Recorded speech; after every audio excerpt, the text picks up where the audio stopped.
What a amazing couple of days it has been for the Phillies bullpen.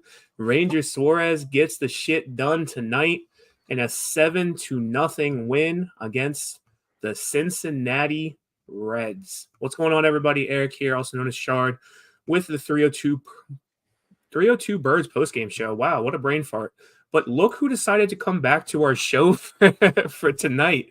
Brendan is back, everybody. He had his April package that he, was taking advantage of. So had to go to the games. But what's going on, Brendan? I would say I missed being on here, but I can't say that I was unhappy of being at the stadium, especially after the last 7 games. Did you go to all 7? 6 out of 7. 6 out of 7. I mean, still, that's pretty great, especially with the way that they're playing recently. Yeah. Speaking of, great. How about talking about, starting pitching? Dude, Ranger shoves again, man. Shoves again. Ranger tonight is the player of the game for the Phillies. Dude absolutely is on a fucking tear right now, dude. On an absolute tear. He's the player of the game tonight. Goes 7 innings pitched, 2 hits, 0 earned runs, 1 walk, and 5 strikeouts. But let me bring up something that's pretty fucking amazing for Ranger. This is his 25th consecutive scoreless inning streak. He has 25 innings pitched without giving up a run. That's fucking amazing. I can't think of anybody recently, Phillies pitching wise, that has gone 25 consecutive scoreless innings. 2011. We're going to go all the way back to 2011 with Cliff Lee. I think he got up to about 30 2/3. So we're going back, what was that, 13, 14 years now that nobody's done anything like that? And you're talking about a guy like Cliff Lee. Yeah, dude. I mean, like, there's nobody else on the team right now that I can think of that I would want to be as dominant as they are than Ranger Suarez. Dude is an absolute fucking stud. I mean, like, I don't know if you saw, I think it was during the 3rd or 4th inning when he just like jumped up casually and just caught the fucking ball. It was like 100 miles per hour off. And smiling. 100 miles per hour off the bat. Just casually caught up and jumped up and caught it. Like, this is a year that he wins a Cy Young. There's no doubt in my mind right now. If he doesn't win the Cy Young, dude, something's rigged in the fucking MLB. I mean, like, well, not last year because Wheeler got it last year. Wheeler was well deserved.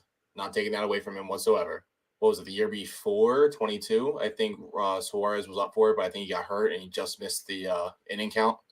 So, like, he's there, and people know that he's there, but I don't think people realize how dominant his other arm is, the arm that's throwing the ball.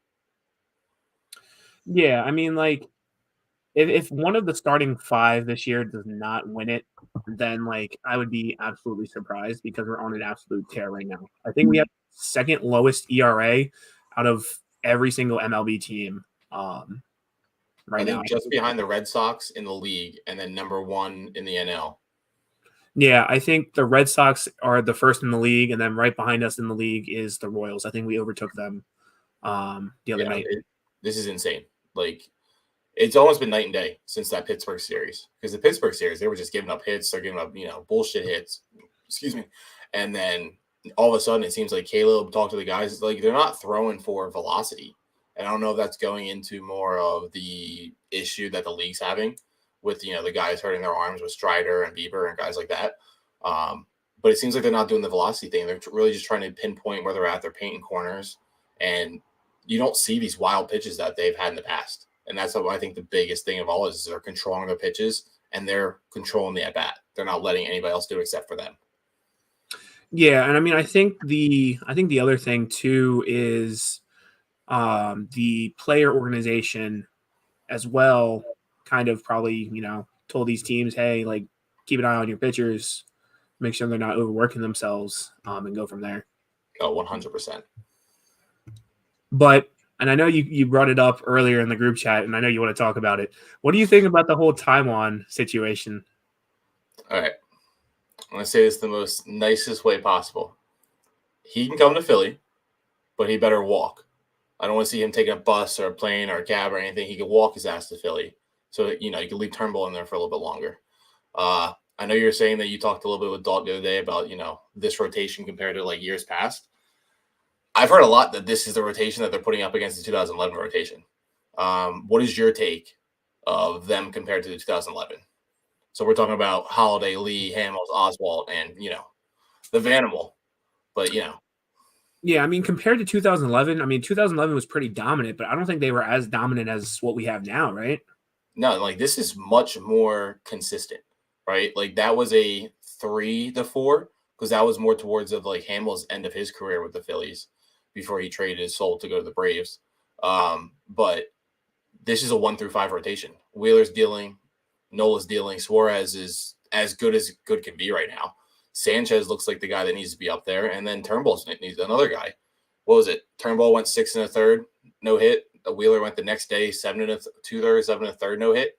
These are not guys that can be overlooked.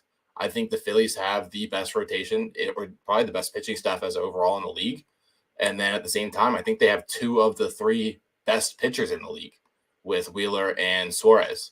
I think that Suarez is probably one of, if not the most underrated guy in this entire league. Yeah, I definitely agree. Sorry, I was checking the text message real quick, but yeah, I mean, I think right now, just starting 5 is completely dominant. And like I've been, saying the past couple of nights, and I'm getting your opinion, and I got Dalt's opinion the other day. I just don't think that you should break up what we have right now. If you throw Walker into the mix, I mean, you can see it right now. These guys are feeding off of each other. And I think if you throw Walker in there, this guy, Walker, Taiwan Walker, number 99, who we're paying over $20 million a year for, is throwing 90-mile-an-hour pitches in a rehab assignment, and it's not striking guys out in a rehab assignment against minor leaguers. Not major leaguers, minor leaguers. So let's just put that one on the table right there, that if you can't get out minor leaguers, what the hell are you going to do with the guys that can actually hit? So then do you think instead of a starter, do you think that they should, instead of throwing him to the Wolves per se, kind of having him more so as a reliever and then working him back up to that starting position? Honestly, I don't think the rotation gets touched whatsoever. I think you keep 1 through 5, and then you put Walker as that long-term guy in the pen. Put him in that position that Turnbull was supposed to be, and then leave Turnbull while he is. Was he have a 1.23 ERA right now? You can't take a guy out that's hot like that. Yeah, it's a 1.23.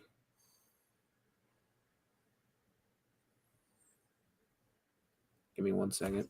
Yeah, it's a 1.23 right now. Sorry, I was looking up his ERA. It's a 1.23 ERA right now. So there's not many guys that can really top that in the entire MLB right now. And I think, looking at Walker's previous stats coming out of AAA in his rehab assignment, I just don't think that, he's what we need him to be right now. I still think he should maybe throw a couple sim games and then go from there. Yeah, I think the other thing is he needs to be on a very short leash. Like, he can't go this entire season like he did last year.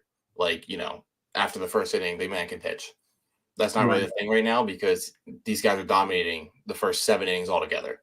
Not, letting them get, 6 hits, 4 runs in the first inning, and then coming back and striking out the next 12. Like, that can't be a thing. Right.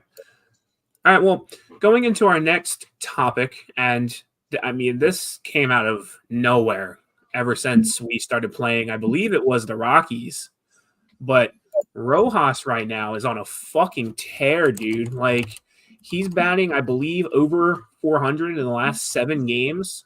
Yeah, like 450 or 470 right now. Dude, where the fuck did this come from? We were getting ready to, send his ass down to AAA. What the fuck happened in the last 7 games? Yeah, I don't know what it is. I will be the first one to say that I counted him out very early. I think that's still a little bit more of me being pissed off of flying all the way out to Arizona and him doing absolutely nothing while I'm out there. So I think that's really where it all boils down to, and that's like the root cause of it all. But he's confident. The Cardinal series really turned things around for him. That double that he had, I think it was off of either Lance Lynn or Miles Mikolas. But this is just insane. He's getting confident. He's having strong hits. They're not bullshit bloopers or infield hits either. Today he had the triple. Yesterday, I think he had a double in the last 2 series. I think he's had maybe 4 or 5 extra base hits. He's raking. And if I know anything about the coach, Topper, he's probably going to sit him down in the next couple of days or not, because I think they have like a 13-game span of them not getting a day off. So he's probably going to sit down. I just really hope that's not what's going to cause him to lose that little bit of a chip on his shoulder right now. Yeah, of course. Doing a little comment check here. Star Wars 99 says Bohm is just amazing on offense. He's amazing on defense. What a barehanded throw to Clemens. Dude, a lot of these catches and throws lately with the barehanded, it's not even just Bohm. I think Marsh, what was it, last night, barehanded it off the wall and threw it in, or a couple nights ago. Yeah. And then I think Bohm had another one yesterday that was just like today of getting that barehanded grab. Like them just grabbing it barehand and not giving a fuck and just getting the ball in quick back into play is just like insane to me. And I think like, especially with Bohm last year, I think he had a lot of critics saying that he wasn't fast enough. Mm-hmm. I think him going barehand and seeing his athleticism increase this season, it's just amazing to see. I think since he's, gotten here and since that whole "I fucking hate it here" comment that he had a couple years ago, I think really he's just, like Dalt said right here, he's really leveled up. Yeah, 100%. I think the work that he put in through the offseason, going into spring training with Bobby Dickerson has just been tenfold. Yeah. Looking at Rojas's last couple games, going back to April 17th against the Rockies, he was at bat 3 times, had 2 hits, 1 run. April 20th, he was at bat 4 times, got 3 hits, scored 2 runs. Against the White Sox, 4 at bats, 2 hits, 1 run. And then tonight against the Reds, 4 at bats, 1 hit, 1 run. So I mean, like in the last 5 games alone, he scored 2, 4. He scored 6 runs. He has 6 RBIs in the last couple games. Yeah, it's really proving what this team can do and how deep they are. And then I think the biggest thing is it's allowing Schwarber, after that first at-bat that he's having, to be comfortable with the guy on base. Yeah, I mean, like I said, we were getting ready to send him down to AAA, and I think a lot of people, because he's really big on social media too. I think honestly he was seeing a lot of those comments and seeing a lot of people calling him out, whether it's Instagram, Twitter, ESPN, whatever. I think he was seeing that, and I think honestly what's kind of showing me that he's adjusting is that he's getting these hits. He's showing that he wants to be here. He's showing that he wants to be playing on a major level, compared to being sent down to minor leagues. Whereas you compare him to, which Nick's been okay. Nick was pretty great tonight. But compared to overall, I mean, you can see the work that Rojas is definitely putting in the last couple of games. Oh, 100%. On the other hand, go ahead. No, I think I was just going to hit off the Nick thing. He's there. I think he's just right there. Like he's not swinging at balls in the other batter's box right now. He's not swinging at balls in the dirt. He's right there. I think the biggest thing is the swing. It doesn't look like he's check swinging anymore, and he's hustling to the ball, and it almost looks like he has that swagger back. And all these balls are going out to the warning track, right? They're not ground ball hits. He's not grounding into double plays or any shit like that. They're strong swings, strong hits, good exit velo. Getting those hits, that's what really builds a guy's confidence back at this point. And that's really all he needs is a confidence boost to build that swagger for him to hit the ball. Right. Hey, Brendan, can you check your text messages real quick just for a second? Yeah. But going into that, I mean, Rojas definitely, speaking of the warning track, dude is fast as fuck. He had a triple tonight. Did not expect a triple out of him. Was just completely out of nowhere. Hit it to the warning track, bounced off the wall, and like I don't know what prompted him, but in the blink of an eye, he got from home base to third. I mean, dude was fast as hell, and it was amazing to see. But with the positives, unfortunately, we do have to talk about the negatives. What is Stott's deal lately? I mean, like, Stott is just not – he's not hot. He's not hot. Bryson Stott in the last couple games has just not been producing, hasn't been getting any hits, hasn't been getting You know, and he's not touching the base. I mean, tonight he's at bat twice, doesn't have any hits. Against the White Sox, he only had one hit on April 21st. And then before that, April 20th, April 17th, April 16th, April 15th, April 14th, 13th, 12th. He's not, it doesn't look like he's hitting. Actually, I take that back. I'm reading the wrong stat. But April 20th and April 17th, he's not hitting. April 21st is the only hit he has in the last 4-game span. Yeah. I think he's another guy.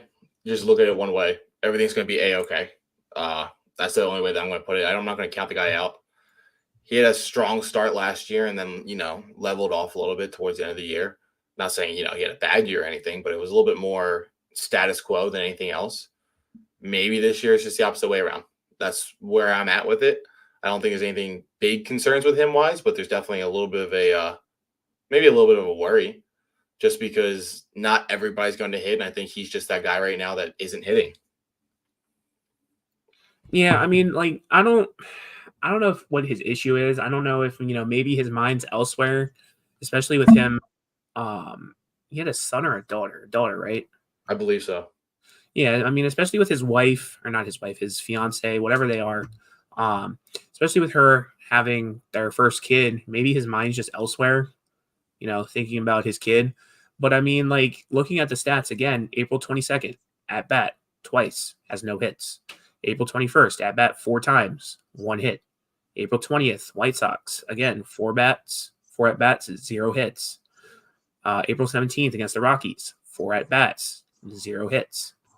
So, I mean, like, I think last year, like, him coming off such an amazing year last year, it's just a little concerning. And I mean, if we're being fair, we got to be fair to everybody. If he's not hitting, then you're going to have to send him down. But I think the other thing too is that last year, and correct me if I'm wrong, Brendan, wasn't he just comfortable where he was at because they had all the daycare kids back to back? Like they had Stott, Marsh, and Bohm back to back in the lineup. Yeah, if I remember correctly, the 7 or 6, 7, 8 would have been Bohm, Stott, Marsh.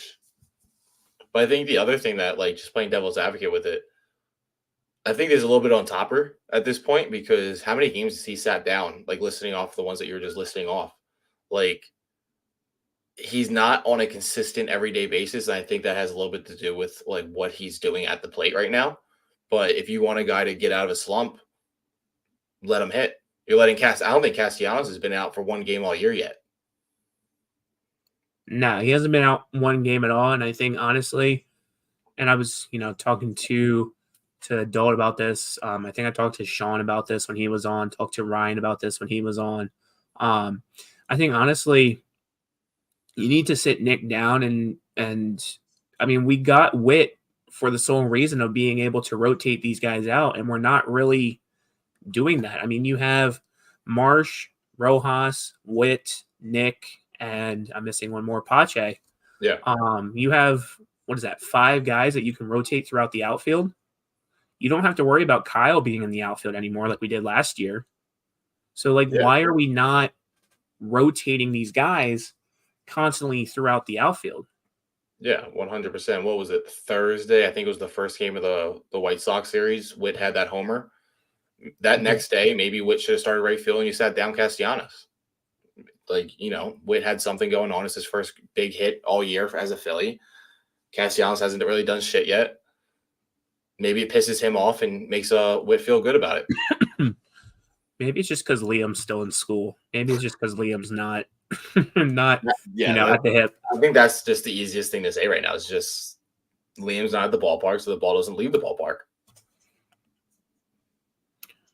I mean, yeah, I think the mayor needs to be in attendance in order for Nick to finally start hitting and being comfortable with hitting. Yeah, no doubt.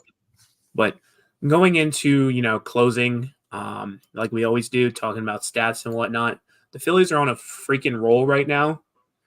We have the longest win streak right now, knock on wood, out of the entire MLB. We're sitting at 7 games right now. Stat-wise, and I'm going to pull that up because I always show everybody before, we end the show. go ahead and share my screen here. All right. So right now, Braves, again, F the Braves, but they're at 14-6. Phillies are 15-8. Mets are 12-9. Nationals 10-11, and Marlins 6-17. So we are half a game behind the Braves, which is amazing. I did not think, honestly, that we were going to be able to get there this early in the season. No, I don't think they would have even been in this position to be where they're at right now with that half a game if it wasn't for the injuries that the Braves are having, right? You never want to see a guy go down, no matter who it is, what team he plays for, no matter what, right? But at the same time, you play the cards that were dealt to you. You have Strider down for the entire year. Ozzy Albies is out right now. That's not something that you could take for granted. They're doing exactly what they need to be doing, though. They're winning games. Granted, up until maybe yesterday or today, every time the Phillies won a team, the Braves are winning. So what they weren't really picking up that category. But where they're at right now of the momentum, everybody, knock on wood, is healthy. Just keep rolling with it. Yeah, and I think what sucks right now is that they're playing the Marlins, and the Marlins are kind of terrible. Mm-hmm. So, I mean, I don't think they're going to lose any of those games. I think that's going to be an easy sweep. But, yeah, I think if the Phillies can just keep this up and, if the Braves somehow slip one game, we can get into that number one spot. Granted, if it's maybe only for a game or two, I'll be happy. I think Phillies Twitter will be in an absolute frenzy, and it'll be like our World Series. I think it's going to be more than just Twitter. I think it's going to be the entire tri-state area. I think we better start greasing the polls. But, I mean, I really want to see this team be in first place. There's no reason why right now we can't be. No. And I think, like I said last night, I mean, like JT said at the beginning of the season, everybody's just tired of seeing the Braves win the division over and over again. Yeah, 100%. I think that's one of the reasons why people overlook this team year in and year out. They're only a wild card team. So how are they a top 3 baseball team, right? Winning the division puts you in that prestige or that area that, where you should be. But being in this wild card predicament, granted, it's worked out favorably the last couple of years, but third time's a charm to win the division, right? Win the division, you win the championship series, and then you win it all. Yeah. I mean, I definitely think we're going to be able to make it to the postseason. Definitely think that, we're going to be able to make it farther in the postseason if we keep it up. And I really think this is our year to make it back to the World Series. And again, I can't remember if it was Dombrowski or Middleton, but get our trophy back. Oh yeah. I think I think it was Middleton. I think the words verbatim was, "I want my fucking trophy back." Yeah, I mean, I think all of Philadelphia wants our trophies back, whether it's Phillies, Sixers, Eagles, Flyers, at this point, Union. Yep. I think everybody's had that downfall. I think we all just want to parade on Broad Street. I think we all want a reason for calling out of work. Yeah, that's all it is, man. I get chills anytime people mention the parade. We were there for the Eagles championship parade in 18, but I was like, what, 8, 9, somewhere around there for when the Phillies won it. I still remember that like it was yesterday. Them winning it all is that's another holiday, and it needs to happen this year. I don't know what my body is going to do if it is deprived of another year. Yeah, I mean, the other thing I want to talk about before we end, have you seen, and I don't know if you have you seen all the drama that's starting up again between us and Blooper? The second ranked mascot behind the only real mascot in baseball. Have you seen all that drama that's starting to come back up again? I saw something a little bit about it earlier. I saw, maybe it was either Harris or Ozuna was wearing the Blooper cleats and like a knockoff dollar store version of Harper. But it's not Harper and it's not the Fanatic, so it looks like absolute shit to me. Yeah, I mean, I just think it's funny that, we're always arguing with Braves fans. They're always arguing with us. But on that note, I mean, that's all we have for you guys tonight. Do you have anything you want to add, Brendan, before we close it out? No, I think I'm good, man. Solid right. night. Going into a decent run over the next week and a half. Just keep steamrolling it all. Yeah. So to close it out, Phillies win against the Reds 7-0. Another shutout game. I think that's our third shutout game of the season. But on that note, Ranger, go ahead and close us out.